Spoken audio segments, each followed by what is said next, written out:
Biozona, un podcast del Colegio de Biólogos de Costa Rica. Hola, bienvenidos a Biozona, un podcast del Colegio de Biólogos de Costa Rica, dirigido a todas las personas para difundir esta información biológica de Costa Rica.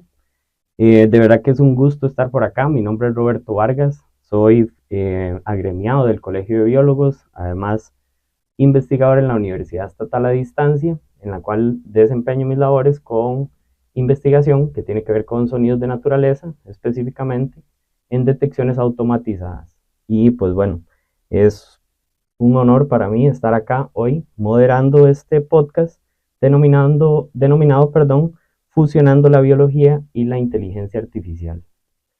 El día de hoy nos acompaña el máster Andrés Segura Castillo, que es coordinador del Laboratorio de Investigación e Innovación Tecnológica de la UNED.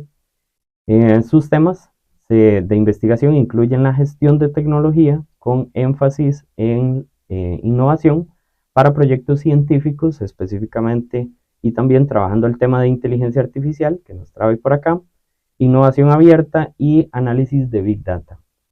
Además, Andrés lidera el capítulo de la EMB, donde también soy parte, y en nuestro país, y cuenta con amplia experiencia en proyectos de investigación multidisciplinarios. Así que es un gusto tenerte por acá hoy, Andrés. Muchas gracias, el gusto es todo mío. Para mí es una excelente oportunidad de compartir y aprender también, que es siempre importante en el diálogo entre las disciplinas, siempre hay aprendizaje. Totalmente. De hecho, esa es un poco la idea de hoy. De hecho, pensando un poco en hacer una breve introducción sobre la integración de la inteligencia artificial en la biología, me gustaría tal vez que iniciemos definiendo ese término, ¿verdad? ¿Cómo podemos definir la inteligencia artificial? Y ahí la vamos a ir encaminando un poco hacia el área biológica. Gracias. Bueno, en primera instancia es importante darle como un poco de sustento histórico al término, ¿verdad? La idea de una inteligencia artificial en realidad ha estado presente en la historia de la humanidad en innumerables mitologías, por ejemplo, casos como el golem en la mitología hebrea o eventualmente Thanos en la mitología griega, ¿verdad? Son entes creados por la humanidad con inteligencia para desarrollar algún o sustituir algún fin, ¿verdad? Que normalmente haría una persona. El término como tal, inteligencia artificial, en realidad fue acuñado en 1956 en literalmente una conferencia pequeña en Dartmouth College en Estados Unidos, y básicamente era un grupo de matemáticos e ingenieros que estaban pensando, bueno, ¿cómo podemos definir una máquina inteligente? Entonces, el término de inteligencia artificial siempre ha estado asociado a máquinas, entiéndase computadoras, por ejemplo, y también la posibilidad de que estas máquinas exhiban comportamiento inteligente o, como decimos en la actualidad, sean capaces de tareas cognitivas, ¿verdad? Hoy, por ejemplo, vemos inteligencia artificial creando texto, haciendo sugerencias, ¿verdad? Y ya hemos venido desde hace bastante tiempo inmersos en una serie de, llamémoslo así, servicios con inteligencia artificial que los han incluido, digamos, en nuestras rutinas como parte natural, digamos, del quehacer también de la humanidad. En definitiva, ¿verdad? Una inteligencia artificial es básicamente una máquina, un programa capaz de realizar tareas para las cuales el ser humano cognitivamente realiza muchos procesos complejos, ¿verdad? Entonces, dígase desde el lenguaje o la interpretación del lenguaje hablado, por ejemplo, hasta la creación de texto, inclusive arte, ¿verdad? La posibilidad de ser creativa, todo eso está avanzando, quizá a un ritmo bastante acelerado para lo que estamos, lo que preveíamos inicialmente, pero en esencia es eso, ¿verdad? Son programas, máquinas que tienen una serie de criterios de diseño que les permite hacer estas tareas que en efecto son un reflejo de lo que nosotros hacemos. Claro, y creo que esa asociación, justo como lo mencionas, con máquinas y que es esa necesidad, pues ahora estamos muy dependientes de eso para muchísimas de las tareas que realizamos. Y justo algo que igual cuando estaba leyendo un poco del tema, me parece importante es que también nos ayuda a reducir los tiempos en los que realizamos esas tareas, ¿verdad? Que es ese punto que a veces cuando realizamos trabajos, dígase análisis u otros, andamos buscando pues analizar grandes cantidades y eventualmente realizarlos en un menor tiempo para aprovechar pues en otras tareas, ¿verdad? Claro, y de hecho una de las perspectivas vigentes más útiles es precisamente entender la inteligencia artificial como una capacidad aumentada de nuestras capacidades, ¿verdad? En esencia, por ejemplo, ahora que hablas de análisis de datos, cuando ponemos a una máquina a realizar cálculos, y lo hemos hecho históricamente desde tiempos babilónicos, por ejemplo, e inclusive la primera máquina, ¿verdad?, de Turing, que era una máquina teórica, eh, el fin era ese, ¿verdad?, reducir en un tiempo bastante considerable lo que a una persona le tomaría hacer esa serie de cálculos o eventualmente resolver un problema. Entonces, siempre ha estado como esa, llamémoslo así, proyección de que es una capacidad aumentada humana, ¿verdad? Yo me apoyo en la máquina para resolver un problema de una forma eventualmente más eficiente y más rápida, lo cual, ¿verdad?, no implica que sea mejor, simplemente es más eficiente y más rápida, y en última instancia va a depender del diseño con el que esté implementado. Bueno, y todos lo necesitamos, ser más eficientes para poder cumplir con todas las tareas que a veces conversamos en el laboratorio, Andrés y yo compartimos por ahí, y a veces mencionamos que nos metemos en una u otra cosa, y el hecho de poder tener más tiempo, ¿verdad?, para poder analizar la información, pues nos va a permitir también poder llevar a cabo otras tareas. Y pues bueno, ahora que tenemos esa definición, digamos, de lo que es inteligencia artificial, ahora vamos a ir moviéndonos un poco hacia el campo de biología, ¿verdad? Que es esa parte que nos trae también por acá para poder hacer esa mezcla. Y ya con ese concepto y con nuestra perspectiva, ¿qué consideras como que ha sido o que ha impactado la inteligencia artificial en el caso de biología? Sé que has tenido como la posibilidad de trabajar con otros colegas, digamos, de áreas biológicas, y también preguntarte si el impacto que ha tenido la inteligencia artificial sobre algunos de esos proyectos se podría catalogar siempre como positiva, o podría uno encontrar algunas cosas, digamos, tal vez no decir negativo, pero algunos puntos, digamos, que se puedan trabajar por ahí. Ok, bueno, en primera instancia es la posibilidad de manejar grandes volúmenes de datos, ¿verdad?, y analizarlos de manera mucho más eficiente y rápida, siempre guiado, ¿verdad?, con el conocimiento biológico, ¿verdad? Me ha tocado, por suerte, contribuir, por ejemplo, en análisis de material genético o en análisis también, en tu caso, ¿verdad?, de apoyo al análisis de sonidos de la naturaleza, ¿verdad?, que uno pensaría que son ámbitos biológicos bastante alejados, pero en esencia los mismos principios pueden aplicarse a uno u otro.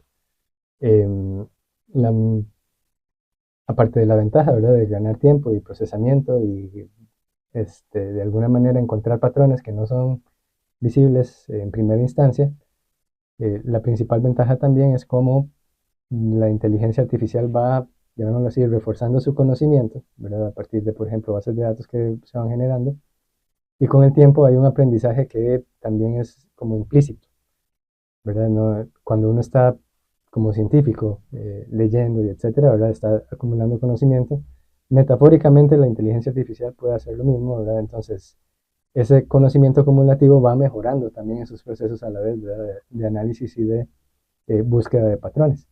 Al punto que con la IA generativa, por ejemplo, que ahorita podemos hablar un poquito más en detalle de lo que implica, sugiere nuevas cosas, ¿verdad?, que tal vez no estaban inclusive dentro de los objetivos de la investigación, pero que son oportunidades que surgen y emergen precisamente de esta interacción humano-máquina. Dicho eso, eso también trae sus, llamémoslo así, pequeñas dificultades. Todo depende en última instancia de la infraestructura en la cual las máquinas se ejecuten. Entonces hay capacidades limitadas, ¿verdad?, en cualquier instancia como un proyecto. Entonces muchas veces el análisis depende más de qué tanto poder computacional tengo y no necesariamente de qué tan bueno es mi algoritmo de IA para detectar, ¿verdad? Entonces hay como que hacer una balanza entre la potencial ganancia de utilizar IA, ¿verdad?, versus la capacidad o cantidad de recursos que tengo disponibles para hacerle llegar a ese punto. Entonces ahí la estrategia pues ha sido compartir recursos, ¿verdad?, particularmente con el Centro Nacional de la Tecnología, por ejemplo, para ejecutar las tareas de manera paralela en un clúster diseñado precisamente para eso y que permite a las personas, ¿verdad?, resolver tareas que de lo contrario, aún con inteligencia artificial, tardarían demasiado en resolverse por el volumen de datos que requieren. No, totalmente. Y creo que dijiste una mejor palabra que algo negativo, sino más bien una limitación, ¿verdad? Que a veces se tiene.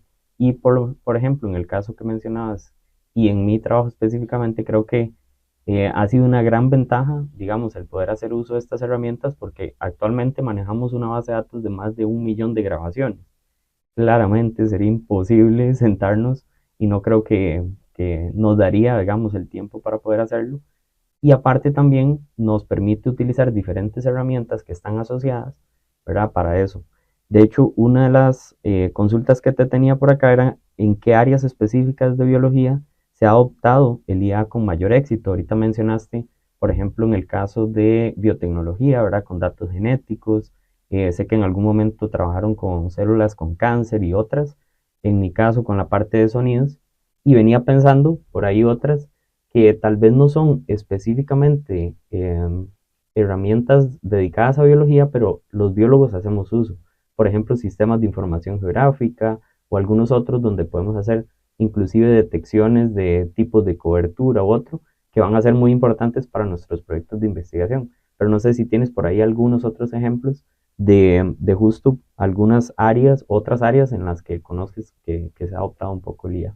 Sí, bueno, hay todo un campo, ¿verdad? De lo que llaman biología de sistemas, que básicamente se asocia con la posibilidad de modelar procesos biológicos, particularmente de salud humana, para eventuales tratamientos o curas muy específicas para enfermedades muy complejas, ¿verdad? Entre ellas los N diferentes tipos de cáncer que existen, ¿verdad? Y otras que tienen que ver precisamente con eh, el acervo genético con el que una persona viene a este mundo, ¿verdad? Que eh, pueden haber miles y millones de variantes, ¿verdad? Y detectar las que eventualmente pueden ser nocivas. Con inteligencia artificial se ha avanzado mucho. Ese ámbito también tiene la ventaja, ¿verdad? De que te permite simular, ¿verdad? Y ahí creo que es donde está la principal ganancia en biología.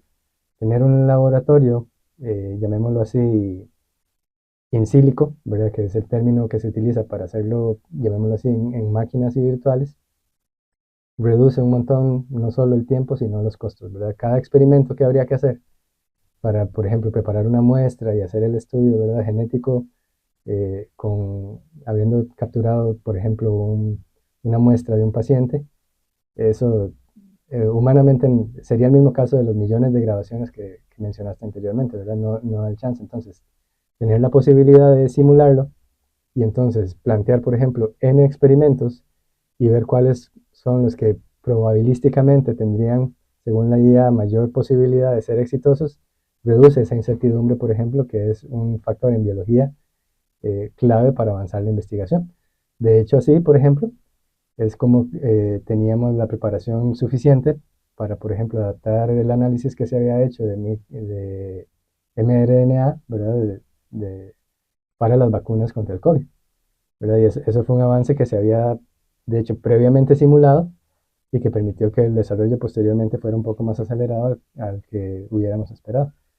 Entonces, son, digamos, ganancias, llamémoslo así, cualitativas muy importantes. Es difícil cuantificar, ¿verdad? Pero, en efecto, la posibilidad de reducir tu incertidumbre como persona que estás en el ámbito de la biología es valiosísima. Y es el ámbito de sistemas biológicos y esta gama, llamémoslo así, amplia que está tratando la salud humana, en la que creo que ha adoptado con mayor, llamémoslo así, facilidad, ¿verdad? Y ahora que lo mencionas, el tema de la adopción es un, Todo un- otro todo tema. un mundo, ¿verdad? Sí, de Por, hecho, ahorita estaba justo pensando en otra de las consultas que teníamos, era sobre problemas biológicos complejos, ¿verdad? Y ahorita que lo mencionabas, eso complejo no solo tiene que ver con la cantidad de datos que manejemos, sino, por ejemplo, de esa incertidumbre que se tiene muchas veces, del poder realizar pruebas, ¿verdad? Pienso no solo desde la parte humana, sino igual cuando se trabajan desde el campo veterinario, específicamente biológico, que de hecho tenemos muchas de esas posibilidades los biólogos de trabajar con personas en otras áreas justo para poder abordar, ¿verdad? Problemas más complejos. Y en este caso, a nivel de análisis, ¿verdad? El poder conjuntar toda esa información, el poder llegar a conclusiones mucho más avanzadas, el no tener riesgos, por así decirlo, creo que también la IA ha ido empujando un poco ese campo a traer esos beneficios, ¿verdad? Específicamente. particularmente porque existen ya herramientas, por así decirlo, prefabricadas que podemos adaptar a la situación en particular que interese, ¿verdad? Estas, llamémoslo así, motores de IA que las grandes empresas proveen, algunos de manera abierta, ¿verdad?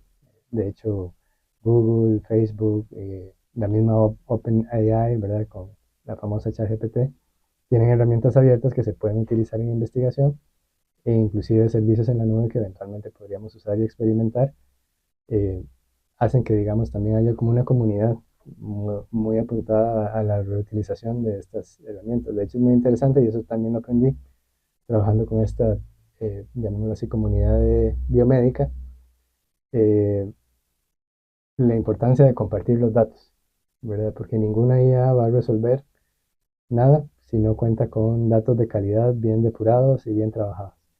Entonces, cuando una persona tiene un hallazgo y comparte, por ejemplo, en PubMed la base de datos y la deja disponible para futuras investigaciones, eso mejora la calidad de las investigaciones por venir. Que al final termina nutriendo, digamos, toda esa base de datos que está permitiendo. Absolutamente. Entonces, cuando yo tenga un caso y necesite otro para comparar, ya está ahí previamente, aunque no haya sido en el mismo ámbito de investigación, pero esas muestras funcionan y eso es lo que ha permitido que más personas adopten la herramienta, ¿verdad?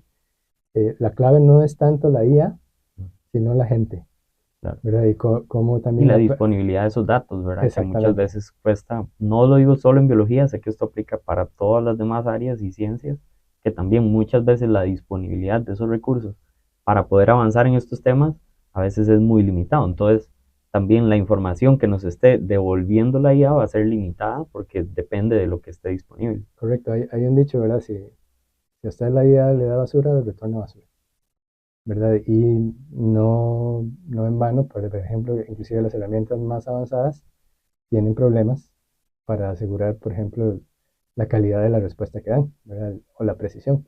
Siempre hay un elemento evaluativo humano, ¿verdad? Y esa interacción, yo voy a ser muy necio en eso, ¿verdad? Es la que le saca más el provecho a la posibilidad de interactuar con la IA, ¿verdad? De lo contrario, simplemente vamos a obtener cosas bonitas, ¿verdad? Pero que no necesariamente son ni fehacientes, ni válidas científicamente, y mucho menos replicables, ¿verdad? Que desde un ámbito científico-biológico necesitamos esas características para eventualmente poder hacer investigación y uso de la IA en un ámbito biológico. Claro, y de hecho, bueno, te agradezco un montón todos esos ejemplos que nos has dado y ahorita estaba todavía, ¿verdad? Tratando de pensar en otros ejemplos. Cuando hice una pasantía en México trabajaban con cámaras trampa, ¿verdad? Que es otra de las metodologías que utilizamos mucho los biólogos y para principalmente mamíferos y algunos otros organismos, y mucho del proceso de análisis también era eso, porque generaban, ¿verdad? Datos masivos. Entonces a partir de un algoritmo donde básicamente detectaban la imagen de esa especie de interés, para podían darle seguimiento a las diferentes especies en cantidades muy grandes. Y por ahí se me viene la pregunta justo de, en este caso, cómo se desarrollan esos algoritmos, ¿verdad? Y tanto aplicados, digamos, en la parte de medicina, biología o demás, en general, cómo se desarrollan y cuáles son los retos técnicos de integrarlo en el ámbito biológico, en este caso. Sí. Eso se podría denominar como una familia de algoritmos de IA, la que llaman aprendizaje mecánico, ¿verdad? Y es básicamente, llamémoslo así, grandes máquinas estadísticas que logran capturar las características particulares que logran describir a una especie y, por así decirlo, discriminarla de las otras, ¿verdad? Entonces, ¿qué es lo que requiere un algoritmo de ese tipo? Ejemplos, ¿verdad? Tanto positivos como negativos de cuál es la especie, cuál no es la especie, En ese caso, para tomar una decisión, digamos, de si es o no y es. ojalá con una buena cantidad de ruido, ¿verdad? Y, o sea, porque también los algoritmos se pueden sesgar, ¿verdad? Si yo le doy, por ejemplo, excelentes ejemplos todo el tiempo, lo que voy a hacer es lo que se llama un sobreajuste y entonces solo va a reconocer esos ejemplos. Necesito datos con suficiente variabilidad e inclusive con algún margen de error para que a pesar de esos errores el algoritmo extraiga las características que me permiten reconocer, por ejemplo, si la especie es la especie A o especie B. Para que le cueste un poquito a la máquina. Es que el punto es que las máquinas o estos algoritmos están diseñados para extraer características, ¿verdad? Entonces, si en mi muestra están suficientes características para discriminar, automáticamente las voy a obtener. Si no hay las suficientes, lo que tengo es un problema, ¿verdad? Volvemos al mismo de calidad del dato y de suficiencia de muestras, que en realidad es lo que ha sucedido siempre cuando una persona, por ejemplo, identificaba una especie. ¿verdad? Tenía que tener suficientes muestras para saber que era diferente de una de otra. Y aún hoy, por ejemplo, en grillos, por ejemplo, no hay un algoritmo que te separe, ¿verdad?, toda la familia como debería ser, y se necesita de la experticia humana para eventualmente intervenir. No son, ¿verdad?, algoritmos fáciles de implementar, entonces hablemos de la parte técnica y de la eventual complicación o dificultades para la adopción, ¿verdad? O sea, cuando hablamos dos idiomas, en particular, llamémoslo así, el idioma biólogo y el idioma computing, ¿verdad? Hay que tender un puente en el cual yo pueda interpretar el proceso cognitivo con el que la persona bióloga identifica una especie y eso trasladarlo básicamente a un algoritmo que es en esencia probabilístico para que pueda discernir de la misma o de la forma similar, ¿verdad? Entonces, el primer punto clave para que algo así funcione es esta interacción entre las disciplinas de manera fluida y transparente, ¿verdad? No se vale dejarse secretos. Hay que de alguna manera tratar de extraerle, y eso es todo un campo, inclusive llamémoslo así, en desarrollo de sistemas de IA, de la extracción de conocimiento experto. Y cómo lo represento en un ambiente computacional es todo un área de experticia. Y que va a ser súper importante porque al final, si esa persona con la experiencia, que es la que nos está dando un parámetro de referencia, ¿verdad? De que esos datos sí corresponden a eso, y como decías ahora, de también meterle un poco de ruido, digamos, al sistema para que básicamente se vaya adaptando y vaya generando una mejor respuesta, creo que va a ser muy importante. De hecho, una de las cosas que tenía ahora es que muchas personas se preocupan, ¿verdad? Es que, ¿será que esto nos va a desplazar? Por ejemplo, en los campos de trabajo, ¿verdad? Nos va a sustituir específicamente para identificación de especies u otro. Y más bien yo siento que también va de parte de nosotros hacia esto adaptarnos, ¿verdad? Y conocer de estas herramientas, poder aprender cómo utilizarlas, cómo generarlas y de todas maneras, como lo vimos, siempre va a haber una necesidad de un experto que pues ayude a curar esa información para tenerla pues lo mejor posible. De hecho, ahora que lo mencionas, o sea, lo pongo de esta manera, la IA va a avanzar en tanto avance la calidad de profesionales biólogos que haya. Entonces, a mejor calidad de la persona bióloga es más probable y más fácil sacarle utilidad a un algoritmo de inteligencia artificial.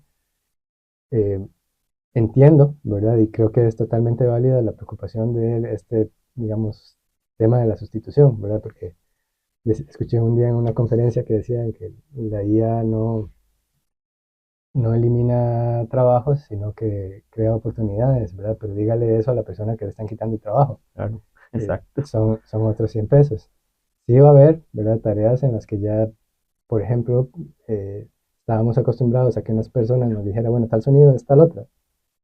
Está bien, ¿verdad? Es importante que lo sepa, pero no puede recaer exclusivamente en eso como, digamos, la habilidad que lo mantiene vigente, ¿verdad? Al final del día, por ejemplo, ahora que estamos en un ámbito de reconocimiento de patrones, la habilidad que tiene una persona de reconocer patrones tiene valor en tanto también sea crítica para ver qué sigue, ¿verdad? Una vez reconocido el patrón, cómo atender otros comportamientos de la especie o qué eventualmente puede impulsar la IA que no sea solamente el reconocimiento, ¿verdad? Y aquí entra, digamos, toda esta visión sistémica de que, por ejemplo, el reconocimiento de una especie en un paisaje sonoro no es la especie aislada, es la especie con todas las variables, ¿verdad?, que están a su alrededor.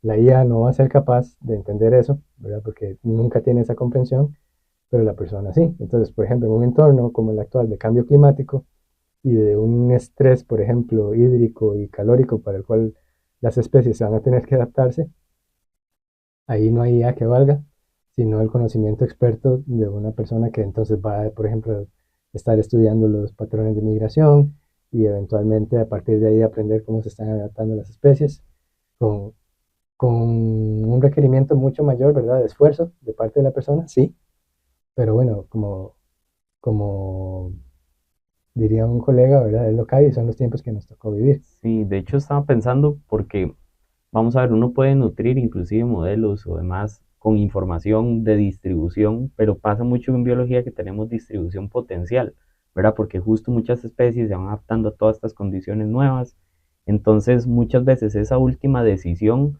de que, por ejemplo, en mi caso, escuche tal especie, pero me parece más esta otra y no esta, que se canta muy similar, ¿verdad? Y ahí es donde uno toma ese tipo de decisiones, ¿verdad? De si, por ejemplo, ya se ha visto que las especies se van moviendo por otros sitios o que las condiciones climáticas ahora son distintas. Entonces, pasa mucho que ahora hay aplicaciones, en el caso de aves, que te identifican ya sonidos y aún así hay un error grande. Y lo veo todos los días cuando tenemos como un correo donde nos llegan nuevos reportes o cosas así y aparecen cosas, ¿verdad? Que no tienen que ver ni siquiera a veces con América, ¿verdad? Cosas que esa inteligencia artificial está tratando de identificar, encuentra un patrón muy similar y nos da una respuesta. Entonces muchas veces también va, como decís, esa parte de experto de poder definir, ¿verdad? Si eso que está escuchando es o no es, ¿verdad? Tal vez alguien sin la experiencia simplemente va a hacer el reporte, ¿verdad? Pero ahí es donde va nuestro trabajo un poco por ahí. Sí, y también, a ver, la persona bióloga moderna tiene que hablar varios idiomas, en términos de no solo el idioma científico, sino también aprender la parte técnica, ¿verdad? Y yo podría hablar mucho de Big Data, pero si no sé de estadística, en realidad no estoy hablando con coherencia del tema. Entonces, lo mismo va a suceder, digamos, inclusive creo que los programas de enseñanza de biología van a ir cambiando un poco, porque se necesita que una persona, por ejemplo, cuando detectas esas divergencias, pueda no solo detectarlas, sino ofrecer una solución, ¿verdad? Y entonces ir a dialogar con una persona de computación y decirle, mira, es que el algoritmo aquí no está funcionando bien. ¿Y por qué no funciona bien? Bueno, porque vivimos en un mundo complejo donde las características, por ejemplo, climáticas, inclusive sociales que afectan al entorno, le hacen que esos patrones de un pronto a otro ya no sean válidos. Sí, la Eh, adaptación no es tan rápida, o sea, después vamos a poder nutrir correcto. de nuevo esa información y que se vuelva a adaptar, pero tampoco es algo que Gracias por se va a hacer sintonizar y ya un termina ahí. episodio Y, Y más creo de que ahí es y, donde nuestro va la podcast importancia y claro, de que BioZona, no perdamos, un no espacio tengamos ese de susto profesionales en de las que nos ciencias van a desplazar, biológicas sino más bien para la nosotros también sociedad. adaptarnos a esas nuevas condiciones y pues sí, sí, sí, no es una adaptación barata, ¿verdad? Hay que hacer un esfuerzo importante. Y esto implica inclusive esfuerzo, ahora que estamos hablando colegiadamente, ¿verdad?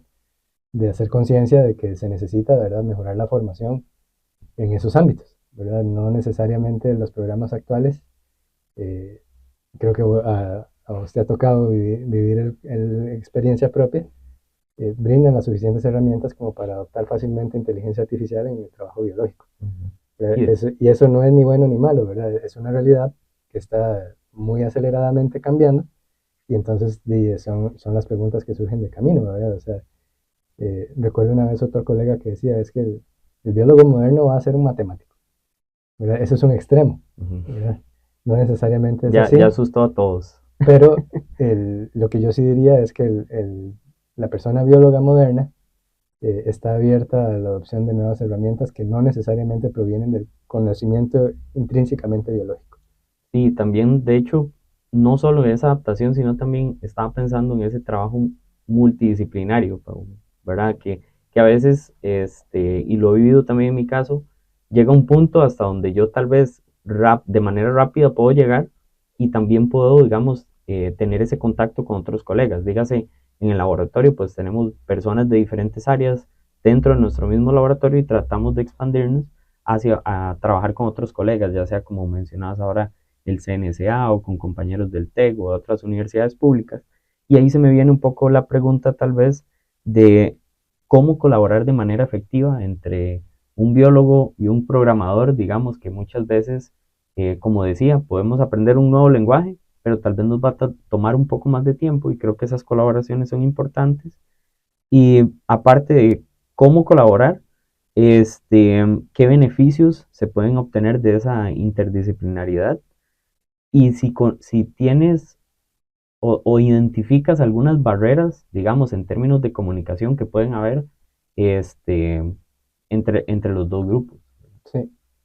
Bueno, en principio, ¿verdad? Un elemento básico para que algo así funcione es el respeto a cada una de las disciplinas, ¿verdad?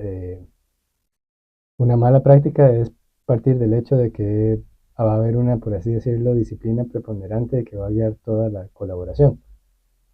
Eso disminuye las posibilidades de éxito y al final, a ver, decirle a una persona programadora que me implementa un algoritmo que haga tal, no es exactamente colaboración ni investigación en el sentido más amplio de la palabra.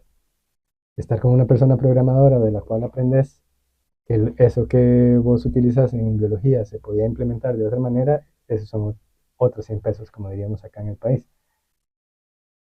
Eh, Creo que la mayor dificultad para que eso se dé es porque no hemos sido formados de manera consciente para colaborar, ¿verdad? Nuestras carreras no tienen proyectos interdisciplinarios en la formación, ¿verdad? Entonces, aunque bien podría hacerlo, ¿verdad? Yo el otro día conversaba con colegas, inclusive desde el colegio, por ejemplo, en ámbitos de colegios técnicos agropecuarios, las personas que están sacando la especialidad en informática nunca cruzan en nada, ¿verdad? Con los problemas que están atendiendo las personas en agropecuaria. Cuando, por ejemplo, ahorita con tecnologías de IA podrías estarles ayudando a mejorar los suelos sin necesidad de hacer visitas de campo, por ejemplo, o generar interacciones entre lo programado y, por ejemplo, seguimiento de la evolución de la especie en términos de, digamos, cuál es su temperatura, cuál es un pequeño sensor, ¿verdad? Cosas así, ¿verdad? Que no se mezclan y que deberían estarlo desde ese nivel, son para mí la mayor, o el mayor tropiezo que hemos tenido, ¿verdad? De hecho, Porque nos toca regresarnos y casi que aprender como niños o niñas, ¿verdad? En este ámbito. Y no está mal, ¿verdad? Pero si visualizamos un futuro, digamos, donde estas tecnologías son predominantes, se requiere eso. de hecho, me trajiste recuerdos de cuando llevé física. Por ejemplo, yo trabajo con sonidos y el sonido Sonido pues tiene es, demasiado física, ujú, pero cuando llevé los cursos de física eran para físicos, no eran para biólogos aplicando física. Y creo que pasa así mismo con otros, posiblemente en otras carreras, digamos que como decís, no hay tal vez una formación tan interdisciplinaria, ¿verdad? Sé que incluso las universidades públicas tratan de tener en la currícula tal vez un curso en sociales, otro curso en ambientales, ¿verdad? Justo para tener esos pincelazos, podemos decirlo así, de otras áreas, pero hasta que ya estamos en un campo laboral y nos topamos con una pared, es cuando decimos, no, no puedo aquí, necesito buscar a una persona que tenga ese conocimiento y me ayude a expandir muchísimo más el proyecto de investigación que tengo. Dígase en mi caso, al trabajar con ustedes como programadores, con personas especializadas inclusive en análisis de sonido, o en el caso cuando se quiere trabajar incluso desde la parte social con comunidades, ¿verdad? Muchas veces mis herramientas no van a ser suficientes y un sociólogo va a venir a ayudarnos en eso. Entonces creo que pasa muchísimo también en esto y pues puede ser una barrera, pero también una oportunidad, ¿verdad? Para poder justo interactuar con otros. sí, al final del día, llamémoslo así, la tecnología y su uso depende también del modus operandi, ¿verdad? La tecnología no es solo el aparato, no es solo el conocimiento, sino que también es la forma en la que hacemos las cosas, ¿verdad? Entonces, si la colaboración es una vía para acelerar los procesos, por ejemplo, de uso de una tecnología, pues esa hay que aprovecharla. Em, Creo que, ¿verdad? Necesitamos contribuciones sistémicas para que eso se dé, ¿verdad? Entonces, el otro día conversábamos en el laboratorio, por ejemplo, de dar un curso denominado, digamos, programación para personas no programadoras, ¿verdad? Pero pensando en personas científicas que quieren aplicar conceptos de programación a su quehacer y que les permita esta interacción con ese otro mundo de manera más sencilla, ¿verdad? Porque al final del día son también modos de pensar, ¿verdad? Y cuando yo hablo de lenguaje, por ejemplo, de lenguaje computacional, es todo un mundo, ¿verdad? Y no lo va a entender una persona de la misma manera que no ha recibido digamos, la preparación para entender las bases. Entonces, inclusive hay colaboraciones que podrían potenciarse muchísimo más, incluyo algunas de las que yo he estado, ¿verdad? Porque todavía esas barreras están ahí presentes. Eh, y eso es a nivel global, ¿verdad? Es imposible por también lo novedoso de la tecnología que eso emerja tan fácilmente. Pero sí ya es momento de ir pensando en pequeños cambios, sobre todo a nivel de formación, Sí, de ¿verdad? hecho A la ahora, gente me parece importante que las personas biólogas se formen con una mentalidad colaborativa y estén abiertas también a la colaboración con personas de otros ámbitos, en este caso computacionales, pero también eh, son, como vos mencionaste, sociales, inclusive de matemáticos y estadísticos también son sumamente importantes. sí, no, y me trajo otro recuerdo, hoy me está trayendo muchos recuerdos. Me trajo uno cuando empecé a colaborar con Jorge Castro, que en ese momento trabajaba en el Centro Nacional de Alta Tecnología, y algo tan sencillo como un código, que recuerdo que yo tenía, no sé, como 20, 30 líneas, y en el momento que empezamos a colaborar lo redujo como a 10 líneas.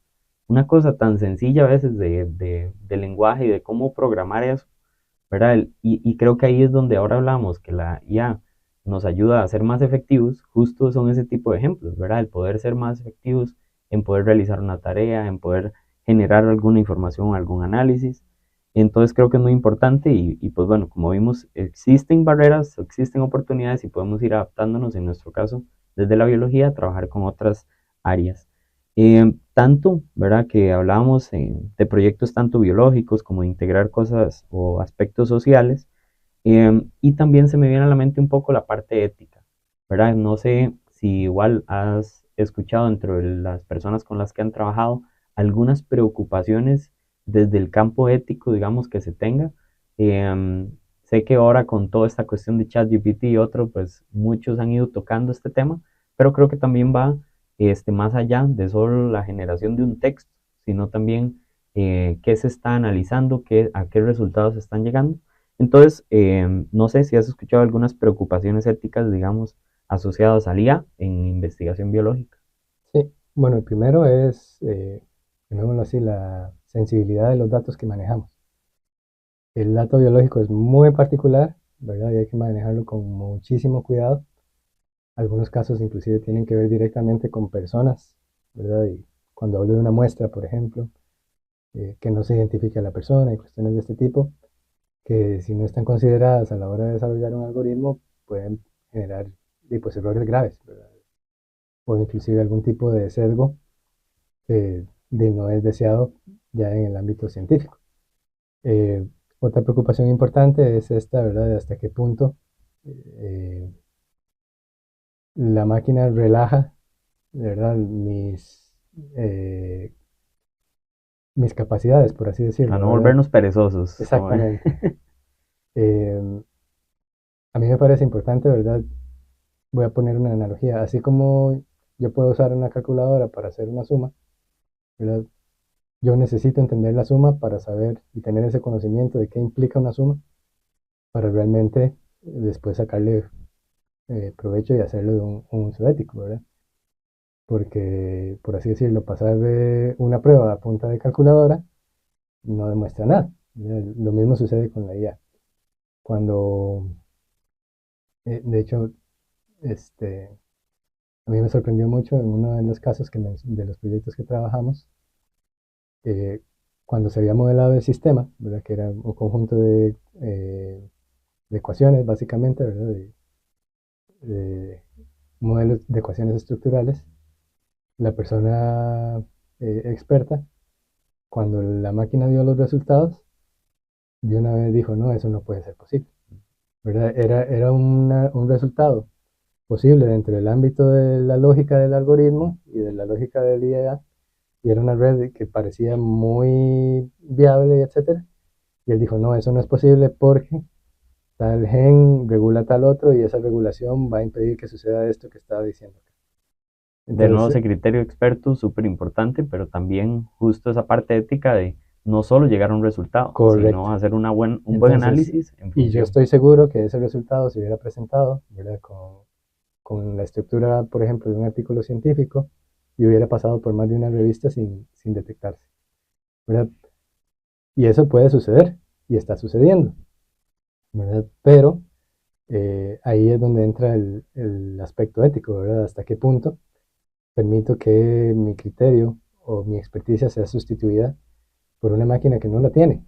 ¿Verdad? Y es que yo soy muy enfático en eso, ¿verdad? O sea, las máquinas no tienen ni conciencia ni criterios éticos, al menos que se los planteemos como parte de su programación, ¿verdad? Y el elemento, ¿verdad?, valorativo o de juicio de valor, ¿verdad?, tiene que estar explícitamente hecho por la persona, no por la máquina. Claro. De hecho, se me vino otro recuerdo de nuevo. Cuando en uno de los cursos de la maestría vimos, y sé que has trabajado el tema de fake news o noticias falsas, y lo vimos relacionado a cambio climático. Ese fue mi trabajo. Y entonces ahora se me vino a la mente, ¿verdad? Hay muchas herramientas para generar información y no tiene que ser información claramente veraz, ¿verdad? O sea, puede generarse cualquier tipo de información y en el caso de cambio climático, pues era muy complejo porque se lanzaban alarmas, digamos que tal vez no estaban, y muchísimo se dieron casos en Estados Unidos con agricultores que tomaban decisiones a partir de esa noticia, ¿verdad? Entonces, es una cuestión ética también de nuestra parte, ¿verdad? ¿Qué información estamos generando en una IA? Darle una revisión exhaustiva, de todas maneras es necesario, no vamos a generar un texto y enviarlo a una revista, ¿verdad? Es una cuestión ética, pero también a nivel de generación de datos, ¿verdad? Como decías en este caso, pues los colegas, pues con la experiencia que tenían, pudieron identificar eso, y ahí es donde se vuelve todavía, o se recalca todavía la importancia de nosotros como profesionales en el campo de poder brindar nuestra opinión y también pues de lo que vayamos a publicar que lleve una revisión adecuada, Claro, ¿verdad? y ese aspecto de la comunicación es clave, ¿verdad? Al final del día yo puedo usar una IA, tener muy buenos resultados, pero si no comparto, ¿verdad? De manera accesible los resultados y los someto a valoración, digamos, de pares expertos también, no juegan. Sí, Y, digamos, son ámbitos inclusive que escapan ya del ámbito propiamente biológico, ¿verdad? claro. Pero lo señalo porque esa también interacción es necesaria, ¿verdad? ¿Cómo le comunico yo un hallazgo a las personas en general que es crítico, ¿verdad? O sea, en esencia, por ejemplo, el tema de cambio climático, hemos fallado, digamos, me parece, en la comunicación porque las personas no lo ven con la criticidad ni con la sensación de urgencia que debería requerir, ¿verdad? Y eso a nivel inclusive político. Entonces, por ahí hay un otro mundo, ¿verdad? Que hay que afinar y que no es un problema nuevamente de la IA, ¿verdad? Es un problema de la humanidad. Volvemos al aspecto ético, volvemos al aspecto, ¿verdad? De transmitir conocimiento y cómo eventualmente esa responsabilidad se hace, ¿verdad? Al margen de si uso IA o no. Ujú. Excelente. Y por ejemplo, considerando todos estos aspectos que hemos venido conversando, ¿verdad? Sobre la parte ética, sobre esa parte técnica, sobre esa colaboración que podemos brindar, actualmente, ¿qué limitaciones podríamos tener, digamos, en términos de IA y un poco relacionado a la parte biológica, pero también pensando en nuestras labores, ya sea en universidades públicas, en empresas o demás, ¿qué nos estaría limitando actualmente para dar ese paso más allá? Que en algunos casos a nivel mundial pues se está dando, dadas las posibilidades que tienen, pero tal vez podemos conversar un poco de esas limitaciones. Y pensándolo desde esa perspectiva, la principal que veo es la brecha que existe entre las posibilidades de acceso a las herramientas y digamos, la cotidianidad de las personas o cómo eventualmente podrían usarlas, ¿verdad? Porque hay una diferencia significativa entre usar ChatGPT, el que es acceso abierto, llamémoslo así, versus el ChatGPT 4 ahorita, ¿verdad? Que es de pago. Uh -huh. Las posibilidades entre una herramienta y otra son cuantitativa y cualitativamente muy diferentes y si no tenés esa capacidad de pago, pues no existe, ¿verdad? Y en el ámbito científico se reproduce también esa brecha, ¿verdad? Las instancias que tienen la capacidad de inversión para adquirir estas herramientas, porque la realidad es que no hay instancias públicas con la capacidad, ¿verdad?, de generación de estas herramientas a nivel masivo como lo tienen, digamos, la empresa privada, en este caso OpenAI, Google, Facebook, etcétera, o ya Meta, ¿verdad? Eh, Y esas limitaciones también pueden ir desde el aspecto tecnológico. por Digamos supuesto, que nos haga ¿verdad? falta acceso a cierta tecnología para poder... Claramente porque, por ejemplo, si yo necesito eh, un recurso como la nube para procesar ese millón de datos que tenés, ¿verdad? O de muestras de sonido que tenés, si no puedo pagar esa nube o mi institución no la provee, simplemente por más conocimiento que tengas en IA, aun siendo la persona bióloga más preparada, no vas a poder materialmente implementar el proyecto. Uh -huh. Entonces, eso es un riesgo, ¿verdad? Y ahí yo creo que es importante que existan alianzas a futuro entre instancias de interés público y estas empresas que sí pueden desarrollar estos elementos, ¿verdad? Por ejemplo, detrás de la inversión en ChatGPT está Microsoft, ¿verdad? Y para que tengamos una idea, un ajuste de parámetros en ChatGPT son millones de dólares de costo en términos, ¿verdad?, de lo que implica volver a correr todo el modelo en la infraestructura. Claro. Y ni qué decir, digamos, del impacto energético que se tiene y otro montón de detalles por ahí que son brechas, ¿verdad?, a las que, por ejemplo, una instancia como nuestra institución, la Universidad Estatal de Distancia, no podría.